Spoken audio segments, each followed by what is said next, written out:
મામલો. આખરે ભાઈ શ્રી રમેશભાઈ ઓઝાએ મૌન તોડ્યું છે. સાધુ થયા પછી વિવેકથી બોલવું પડે. તમે ધર્મને તોડી મરોડી નાખો છો. જલારામ બાપાના ગુરુના આદેશથી અન્ન ક્ષેત્ર ચાલે છે. તમારા ચોપડાઓ સાચા લખજો. સાધુ થયા પછી વિવેકથી બોલવું પડે તેવું એક કાર્યક્રમમાં તેઓએ નિવેદન આપ્યું છે અને કહ્યું છે તમે ધર્મને તોડી અને મરોડી નાખો છો. જલારામ બાપા ગુરુના આદેશથી ચાલે છે અન્ન ક્ષેત્ર. અને આજે વિવાદ થયો હતો અને વિવાદ લાંબો ચાલ્યો હતો તે બાદ આજે નિવેદન આપ્યું છે.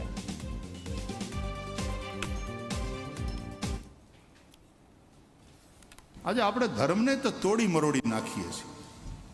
આપણને મન ફાવે એમ પછી લખીએ ને પછી ઓલું કરીએ. જલિયાણ બાપાને ત્યાં ગુણાતીતાનંદ સ્વામી પધાર્યા. ઇતિહાસ છે, ઇતિહાસ બરાબર. પણ એ સંતોનો પરસ્પર ભાવ, પરસ્પર એનું હેત. અને ગુણાતીતાનંદ સ્વામીને જલારામ બાપા એમ કહે કે આપ પધારો ત્યાં. એ તો રોટલો દેવા માટે બેઠા હતા ને જલારામ બાપા.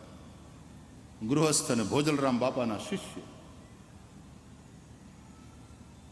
પોતાના ગુરુની આજ્ઞા, રોટલો નહીં ખૂટે, જા ખવડાવ બેટા બધાને. અને પોતાના સદગુરુના એ ભરોસે જે અન્ન ક્ષેત્ર આજ દી સુધી હાલે. અને આજ દી સુધી હાલે એ તો બરાબર, એક પૈસો લીધા વગર હાલે. ત્યાં પૈસો મૂકવાની મનાઈ. આ ભરોસો. અને કોઈ ભૂખ્યું ન જાય. આપણે હું કામ વિવાદ કરીએ છીએ ખબર નહીં.